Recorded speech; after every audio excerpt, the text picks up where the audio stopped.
ମହାନ ଗାଳ୍ପିକା ପ୍ରତିଭା ରାୟଙ୍କ ରଚିତ ଗଳ୍ପଟିର ବିଶେଷ ଶୀର୍ଷକ ଅଭିଶପ୍ତ। ମଣିଷ ଦୁଃଖ ପାଏ କାରଣ ତାର ଭାବିବାର ଶକ୍ତି ଅଛି। ପକ୍ଷୀ କ'ଣ ଦୁଃଖ ପାଏ? ତାର ତ ଟିପ ଚିହ୍ନ ଭଳି ସାନ ମୁଣ୍ଡଟାଏ, ତା ଭିତରେ ଆହୁରି ସାନ ହୋଇଥିବ ତାର ମସ୍ତିଷ୍କ। ତେଣୁ ଦୁଃଖ ପାଇବାର ଅନୁଭବ ତାର ନଥାଏ, କିନ୍ତୁ ଶରୀର କଷ୍ଟ ପାଇବାର ଅନୁଭବ ତାର ଥାଏ। ତା ନହେଲେ ଗୋରୁ ଛେଳିଙ୍କ ବେକ ହଣା ହେଲା ବେଳେ ସେମାନେ ଚିତ୍କାର କରନ୍ତେ କାହିଁକି? କିନ୍ତୁ ମାଛ କାଟିଲା ବେଳେ ମାଛ ଚିତ୍କାର କରେ ନାହିଁ, ବୋଧହୁଏ ତାର ସ୍ୱରଯନ୍ତ୍ର ନାହିଁ। କିନ୍ତୁ ସେଇ ଗଛରେ ଯେଉଁ ଅନାମିକା ପକ୍ଷୀଟି ନୀଡ଼ଟିଏ ରଚନା କରୁଥିଲା, ସେ କେମିତି ଭାବିଚିନ୍ତି ଏତେ ସୁନ୍ଦର ଘରଟିଏ ରଚନା କଲା ତା ସାଥୀ ପାଇଁ। ସତକୁ ସତ ତାର ସାଥୀକୁ ସେ ନିଜ ଭାଷାରେ ଗୀତ ଗାଇ ଡାକିଲା। ସୁନ୍ଦର ପକ୍ଷୀଟିଏ ତା ଗୀତର ଆକର୍ଷଣରେ ଉଡ଼ି ଆସିଲା ତା ପାଖକୁ, ଗଛ ଶାଖାରେ ବସିଲା, ଘର ଭିତରେ ପଶିଲା ନାହିଁ। ଘରକୁ ତନଖିଲା, ତା ମନକୁ ପାଇଲା, ତାହା ସହ କିଚିରି ମିଚିରି ହୋଇ କଥାଭାଷା ହେଲା ଏବଂ ତା ପ୍ରେମରେ ମଧ୍ୟ ପଡ଼ିଗଲା। ସେମାନେ ବାହା ହେଲେ କି ନାହିଁ କେଜାଣି? ପକ୍ଷୀ ସମାଜରେ ବାହାଘର ନାହିଁ, ଯୌତୁକ ଜାତକ ଭୋଜିଭାତ ହୋ ହୋ ଘୋ ଘୋ ମଧ୍ୟ ନାହିଁ, ବାପା ମାଆଙ୍କର ଅନୁମୋଦନ ବି ଲୋଡ଼ା ନାହିଁ। ପ୍ରେମ ହେଲା ଏକାଠି ରହିଲେ। କେତେ ସୁନ୍ଦର ମୁକୁଳା ଜୀବନ ସତେ! ମାତ୍ର ମଣିଷ ପାଇଁ ଅଲୋଡ଼ା ନିୟମ ସବୁ ଥାଏ। ଜାତି ଜାତକ ଯୌତୁକର ପ୍ରତିବନ୍ଧକ ତ ଥାଏ, ତାହା ସହ ଥାଏ ପ୍ରେମର ଅକାରଣ ପ୍ରତିବନ୍ଧକ। ବାପା ମା ଯଦି ସେଇ ପିଲାକୁ ଝିଅ ପାଇଁ ଠିକ୍ କଲେ, ତେବେ ଆଦର୍ଶ ଯୋଡ଼ି। ମାତ୍ର ଯଦି ସେ ଦୁହିଁଙ୍କ ଭିତରେ ପ୍ରେମ ହୋଇଗଲା ଏବଂ ବିବାହ ପାଇଁ ଦରଖାସ୍ତ ଧରି ବାପାଙ୍କ ଦରବାରରେ ଠିଆ ହେଲେ, ତେବେ ଶାସ୍ତ୍ର ଅଶୁଦ୍ଧ ହୋଇଯାଏ। ପ୍ରେମ ଗୋଟାଏ କ'ଣ, ପୁଣି ବିବାହ ପୂର୍ବରୁ? ଏହା ତ ଚରିତ୍ରହୀନତା। ମାତ୍ର ପକ୍ଷୀ ସମାଜରେ କେହି ଚରିତ୍ରହୀନ ପକ୍ଷୀ ନାହାନ୍ତି। ସେଇ ପକ୍ଷୀ ଦୁଇଟି ବାହା ନ ହୋଇ ଏକାଠି ରହିଲେ। ଦୁହେଁ ମୁକୁଳା ଜୀବନ ବଞ୍ଚିଲେ। ରାତି ପାହିଲେ ଆହାର ଖୋଜି ଯେ ଯାହା ବାଟରେ ଉଡ଼ି ଯାଉଥିଲେ। ସଞ୍ଜବେଳକୁ ନୀଡ଼କୁ ଫେରି ଆସୁଥିଲେ। ପକ୍ଷୀଟି ପକ୍ଷିଣୀକୁ ଜେରା କଲା ନାହିଁ ଯେ ଦିନସାରା କୁଆଡ଼େ ଗଲା, କାହା ସହ ବୁଲିଲା, କାହା ସହ କଥା ଭାଷା ହେଲା, ଟିକିଏ ପ୍ରେମ ହୋଇଗଲା କି, ଫେରିବାରେ ଏତେ ବିଳମ୍ବ କାହିଁକି ହେଲା। ଏସବୁ ହୁଏ ମଣିଷ ସମାଜରେ। ସେଥିପାଇଁ ପ୍ରେମ ବିବାହ ମଧ୍ୟ ଏଠି ଅସଫଳ ହୁଏ। ମାତ୍ର ପକ୍ଷୀଙ୍କର ବୁଦ୍ଧି ନଥିବାରୁ ସେମାନେ ସନ୍ଦେହ କରନ୍ତି ନାହିଁ। ସଞ୍ଜବେଳେ ନୀଡ଼କୁ ଫେରିଆସି ଚଞ୍ଚୁରେ ଚଞ୍ଚୁ ରଖି କିଚିରି ମିଚିରି ସ୍ୱରରେ ସେମାନେ ପ୍ରେମ ପ୍ରକାଶ କରୁଥିଲେ। କଳିଗୋଳ ହେବାର କୌଣସି ଲକ୍ଷଣ ନଥିଲା, କାରଣ ସେମାନଙ୍କ ରାବରୁ ଶୁଭୁଥିଲା ଗୀତ, କେଟରେ କେଟରେ ଶୁଭୁ ନଥିଲା। ଚାହୁଁ ଚାହୁଁ ପକ୍ଷିଣୀଟି ଡିମ୍ବ ଦେଲା। ଗୁଲଗୁଲିଆ ଚିକ୍କଣ ଚଖଡ଼ି ରଙ୍ଗର ଧଳା ଧଳା ଡିମ୍ବ। ଡିମ୍ବକୁ ବି କେତେ ଗେହ୍ଲା କଲେ ଦୁହେଁ। ତା ଭିତରେ ତାଙ୍କର ଭବିଷ୍ୟତ ଥିଲା। ପକ୍ଷିଣୀଟି ଡିମ୍ବ ଉଷୁମେଇଲା। ପକ୍ଷୀ ଗଲା ଖାଦ୍ୟ ସଂଗ୍ରହ ପାଇଁ। ପକ୍ଷିଣୀଟି ଯେଉଁ ଡିମ୍ବକୁ ଏତେ ଆଦର କରୁଥିଲା, ସେଇ ଡିମ୍ବକୁ ଦିନେ ଥଣ୍ଟରେ ଆଘାତ କଲା। ଆହା, ଛୁଆ ମରିଯିବନି ତ? ଏଗୁଡ଼ାକ ମୂର୍ଖ ନା କ'ଣ? ଯାହା ଭିତରେ ଛୁଆ ଅଛି ତାକୁ ଆଘାତ କରୁଛି। କିନ୍ତୁ ସେଇଟା ଥିଲା ତାଙ୍କର ସ୍ନେହ। ସେତେବେଳେ ପକ୍ଷିଣୀଟି ଗୋଟେ ଡାକ୍ତରାଣୀ। ନିଜ ଡିମ୍ବରୁ ଛୁଆ ଫଟାଇବା ତାର କାମ। ତାଙ୍କ ସମାଜରେ ତ ଡାକ୍ତରାଣୀ ନାହାନ୍ତି, ତେଣୁ ଆଉ ସେ କ'ଣ କରନ୍ତା? କିନ୍ତୁ ସବୁ ପକ୍ଷିଣୀ ପୋଖତ ଡାକ୍ତରାଣୀ। ଡିମ୍ବ ଭିତରେ ଥାଇ ଛୁଆ ବି କୁନି କୁନି ଥଣ୍ଟରେ ଡିମ୍ବର ଫଟା ଅଂଶକୁ ଆହୁରି ଫଟାଇଲା ଓ ନିଜେ ଜନ୍ମ ହେଲା। ଗୋଟିକ ପରେ ଗୋଟିଏ ଡିମ୍ବ ଫୁଟିଲା। ଗୋଟିଏ ନୁହେଁ, ଏକାବେଳକେ 3-4ଟି ଛୁଆ। ପୃଥିବୀର ସବୁ ଛୁଆ ଏତେ ସୁନ୍ଦର। ପକ୍ଷୀ ଓ ପକ୍ଷିଣୀକି ଆଉ ବିଶ୍ରାମ ନଥିଲା। ନିଜେ ଖାଇବେ, ତାହା ସହ 3-4ଟି ଛୁଆଙ୍କୁ ମଧ୍ୟ ଖୋଇବେ। ଜଣକ ଖାଦ୍ୟ ସଂଗ୍ରହ ଯଥେଷ୍ଟ ନୁହେଁ। ଦୁହେଁ କ'ଣ ଖାଉଥିବେ ସେମାନଙ୍କୁ ଜଣା। କିନ୍ତୁ ଛୁଆଙ୍କ ପାଇଁ ଥଣ୍ଟ ବୁଜି ଖାଦ୍ୟ ଆଣି ନୀଡ଼ରେ ପହଞ୍ଚି ଯାଉଥିଲେ ଏବଂ ଛୁଆଙ୍କୁ ଆହାର ଦେଉଥିଲେ। ଛୁଆଗୁଡ଼ିକ ଚିଁ ଚିଁ ହୋଇ ଦରଟି ଭାଷାରେ ମା' ସହ କଥା ହେଉଥିଲେ। ଗୋଟିଏ ସୁଖୀ ସଂସାରର ଚିତ୍ର ଗଛର ଶାଖାରେ କିଏ ଯେମିତି ଟାଙ୍ଗି ଦେଇଥିଲା। ମଣିଷର ଯଦି ଏକାବେଳକେ 4ଟି ଛୁଆ ହୁଅନ୍ତି, ସେ ବାପା ମା' ନିଜେ ବଞ୍ଚନ୍ତେ କି ନାହିଁ କେଜାଣି? ବୋଧେ ନିଜକୁ ଅଭିଶପ୍ତ ମଣନ୍ତେ। ମାତ୍ର ପକ୍ଷୀର ବାତ୍ସଲ୍ୟ ଓ ଧୈର୍ଯ୍ୟର ସୀମା ନାହିଁ। ସୁଖର ସଂସାରରେ ଦିନେ ଝଡ଼ ଆସିଲା। ମାଆଟି ବସାକୁ ଫେରି ଦେଖିଲା ଗୋଟାଏ ଅଶୁଭ ସାପ ନିଡ଼ ଭିତରେ ମୁହଁ ପୂରାଇଛି। ମାଆଟି ଚିତ୍କାର କରି ପ୍ରତିବାଦ କଲା। ସାପଟା ଛୁଆଟିଏ ଖାଇ ବାହାରିଗଲା। ପକ୍ଷୀ ପକ୍ଷିଣୀ ଦୁହେଁ ଶାଖାରେ ବସି ନୀରବରେ ବୋଧହୁଏ କାନ୍ଦୁଥିଲେ। କ'ଣ କରାଯାଇପାରିବ? ଏଥିକୁ ଉପାୟ କ'ଣ? ସେଇ କାଳ ସର୍ପଠାରୁ ଛୁଆଙ୍କୁ ବଞ୍ଚାଇବାର ଉପାୟ ଥିଲା ଏକମାତ୍ର ସାପଟିକୁ ମାରିଦେବା। ମାତ୍ର ସେ ଶକ୍ତି ପକ୍ଷୀ ଦୁଇଙ୍କର ନଥିଲା। ତାପରେ ଗୋଟିଏ ପକ୍ଷୀ ଜଗେ, ଆରଟି ଖାଦ୍ୟ ଆଣିବାକୁ ଯାଏ।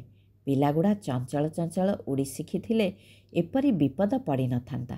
ମାତ୍ର ସେମାନଙ୍କୁ ଦୋଷ ଦେଇ ଲାଭ ନାହିଁ। ଫଳଟି ପାକଳ ହେଲେ ସିନା ପାଚେ।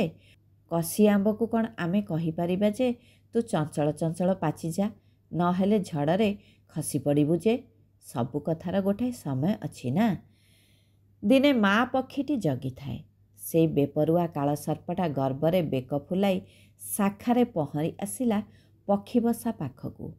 ପକ୍ଷୀଟା ବସା ପାଖରୁ ଉଠି ଚିଁ ଚିଁ ହୋଇ ଉଡ଼ିଲା ଓ ପ୍ରତିବାଦ ମଧ୍ୟ କଲା।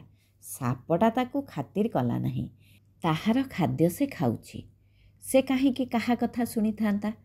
ଆଉ ଗୋଟିଏ ଛୁଆ ଖାଇଦେଇ ସେ ସେଠାରୁ ଚାଲିଗଲା। ବାପା ପକ୍ଷୀ ଫେରିଆସି ମା ସହ କେଟେରେ କେଟେରେ ହେଲା।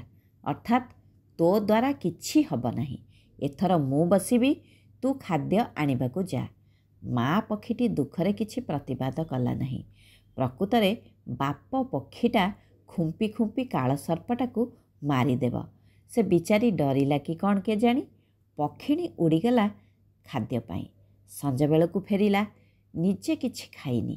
ତା'ର ସାଥୀ ପାଇଁ ଏବଂ ଛୁଆଙ୍କ ପାଇଁ ସଂଗ୍ରହ କରିଥିବା ଖାଦ୍ୟ ଥଣ୍ଟ ଭିତରେ ସାଇତି ଥିଲା। କିନ୍ତୁ ଆସି ଦେଖିଲା କ'ଣ? ସେଦିନ କାଳସର୍ପଟା ସହ ନିଶ୍ଚୟ ପକ୍ଷୀଟି ଲଢ଼ିଥିଲା ଏବଂ ଘାଇଲା ହୋଇ ବସା ପାଖରେ ବସିଥିଲା। ହଉ, ଖୁବ୍ ଶୀଘ୍ର ସେ ଭଲ ହୋଇଯିବ ଯେ ଛୁଆ ଦୁଇଟି ତ ନିଶ୍ଚୟ ବଞ୍ଚିଛନ୍ତି। ପକ୍ଷିଣୀ ସାଥୀକୁ ପଛରେ ଖାଦ୍ୟ ଦେବ ଭାବି ଆଗ ବସା ଭିତରକୁ ପଶିଗଲା। ମାତ୍ର ଦେଖିଲା ବସା ଶୂନ୍ୟ ପଡ଼ିଛି। ସେଦିନ ସେଇ ନିଷ୍ଠୁର ସାପଟା ଏକାବେଳକେ ଦୁଇଟା ଛୁଆଙ୍କୁ କେମିତି ଗିଳିଦେଲା?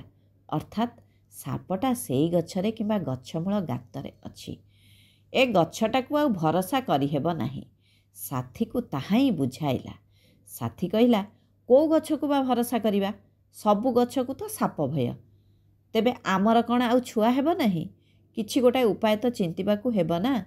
କାନ୍ଦୁଣୁ ମାନ୍ଦୁଣୁ ହୋଇ ମା କହିଲା। ପକ୍ଷୀଟି କ୍ଳାନ୍ତ ସ୍ୱରରେ କହିଲା, ଗୋଟିଏ ଉପାୟ ଅଛି। ସେଇ ଉପାୟଟି କଲେ ଆମେ ସଂସାର ବଢ଼ାଇ ପାରିବା।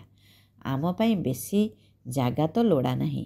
ସେଇ ଗୋଟିଏ ବସାରେ ଥରକୁ ଥର ଡିମ୍ବ ଦେଇ ଛୁଆ ଫୁଟାଇବା। ଛୁଆମାନେ ଉଡ଼ି ଶିଖିଲେ ଆମକୁ ଛାଡ଼ି ଦୂରକୁ ଉଡ଼ିଯିବେ। ଆମେ ପୁଣି ନୂଆ ଛୁଆଙ୍କର ବାପା ମା ହେବା। କିନ୍ତୁ ସେ ଜାଗାଟି କେଉଁଠି? ଉତ୍କଣ୍ଠାରେ ଅଧୀରା ହୋଇ ପକ୍ଷିଣୀ ପଚାରିଲା। ବେଶୀ ଦୂର ନୁହେଁ। ଆମେ ଯାହାଙ୍କ ବଗିଚାର ଗଛରେ ବସା ବାନ୍ଧିଛେ ତାଙ୍କରି ଘର ଭିତରକୁ ଉଡ଼ିଯିବା।